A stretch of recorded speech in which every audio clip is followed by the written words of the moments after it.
Hi guys, this is going to be part 3 of A Dog's Purpose. So here we go. Sorry about the darkness in my room. It's just I'm too lazy to turn the lights right now. So where was I? Sorry, lost my place. The 3 dogs in front of me were all light colored and all female. So I seductively peed on a mound of dirt before joining them to sniff politely at their rear ends. I was so happy at this turn of events, I felt like barking. But Mother and Fast were not having as easy as a time of it. Mother, in fact, was hunting along the perimeter of the fence, seeking a way out. Her nose pressed to the ground. Fast had approached a group of males and now stood stiffly with them, his tail quivering, while each took a turn lifting a leg against a fence post. One of the males moved to stand, squirreling in Fast's path, while another circled back to sniff him aggressively from the rear, and that's when my poor brother folded, his butt sagged, and as he turned to face the male behind, his tail curved and slid up between his legs.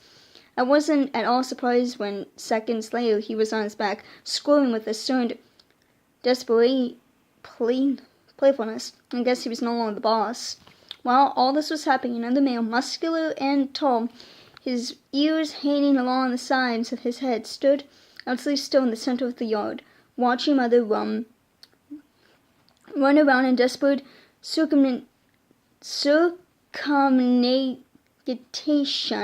Sorry, I had to look that word up because I tried reading it first and it was a pain in the butt. Anywho, sorry.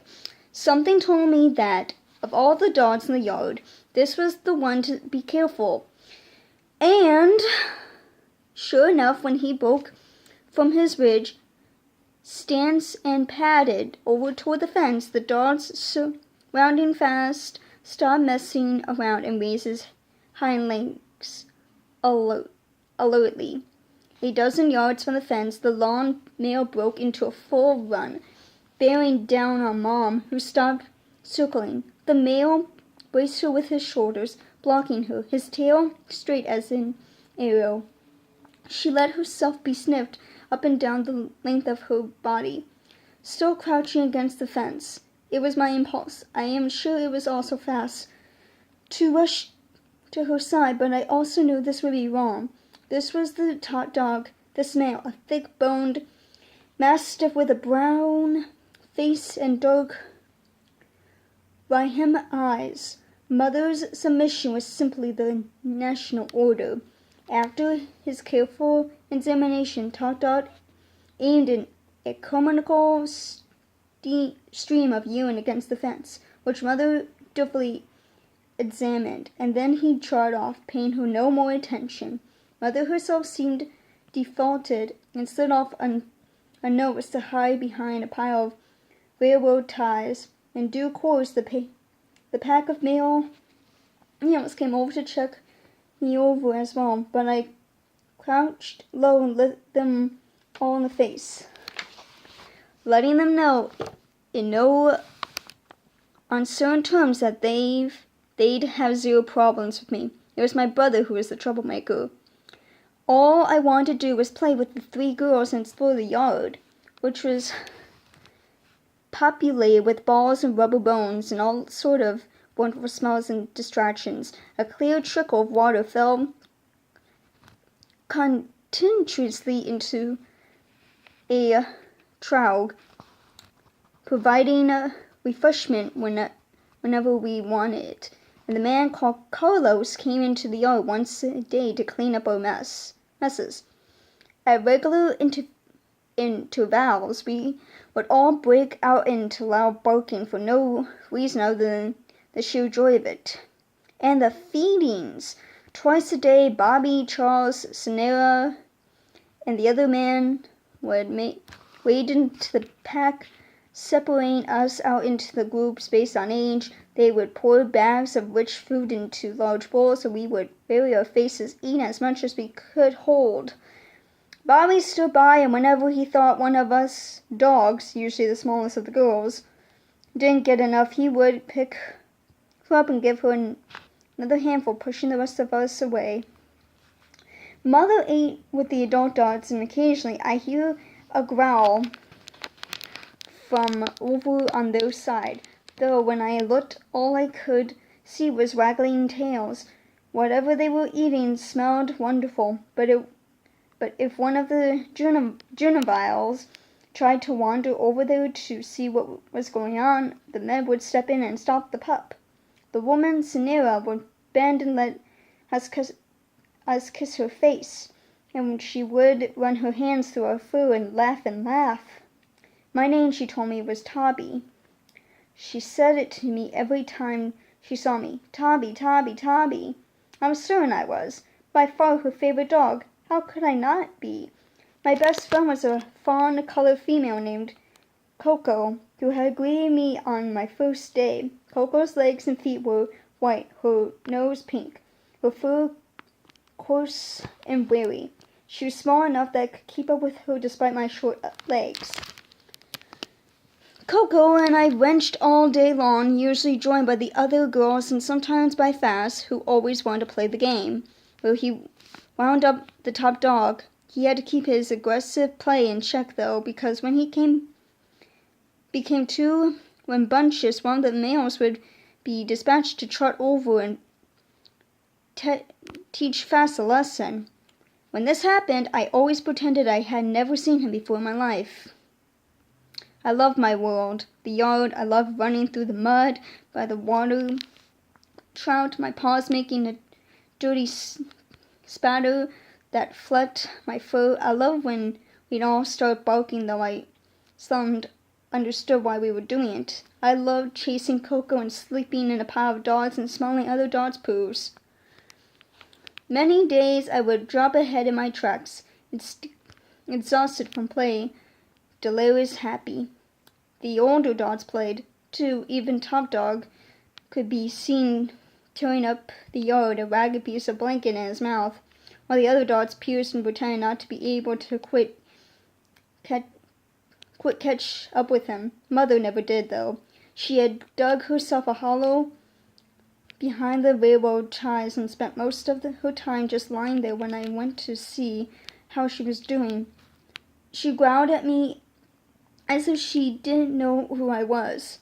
One evening after dinner, when the dogs were drowsy and sprawled out in the yard, I saw Mother stealthily emerge from her hiding place and creep toward the gate. I was gawning on a rubber bone, addressing a constant ache in my mouth for something to chew, but I stopped and regarded her curiosity as she sat in front of the gate.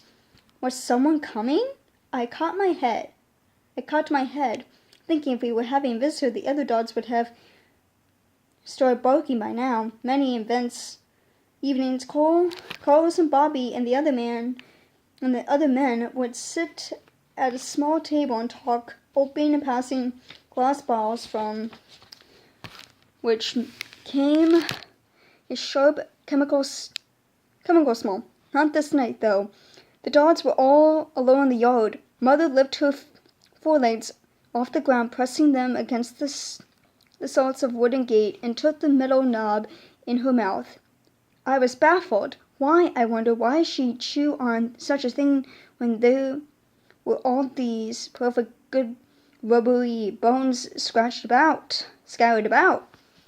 She twisted her head left and right, and apparently unable to get a good bite of the thing. I glanced over at Fast, but he was sound asleep.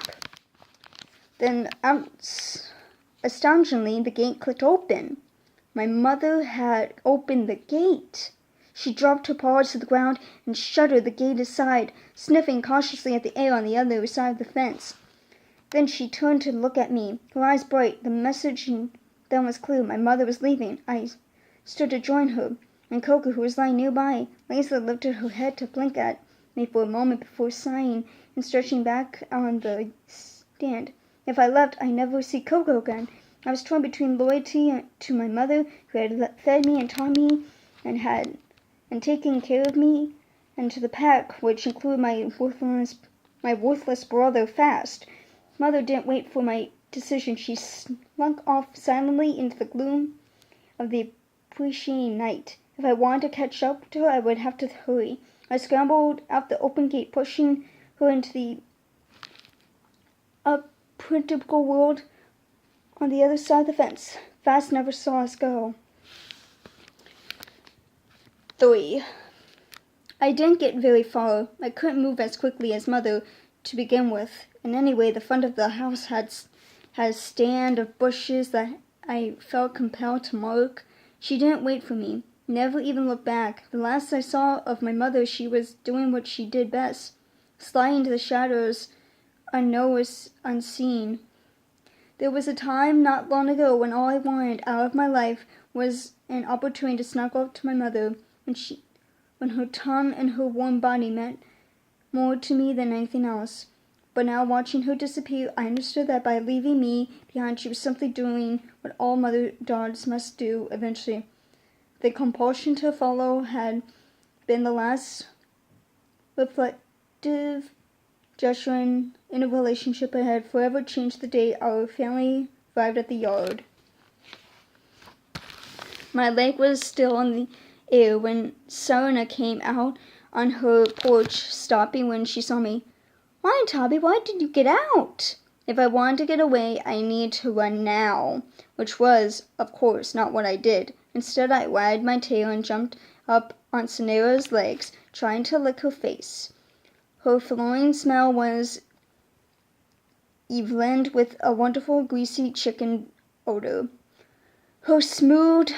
She smoothed my ears back, and I followed her, addicting to her touch as she strode rapidly around to the still open gate. The dog pack somberly interling inside the yard. She gave me a gentle nudge and followed me in.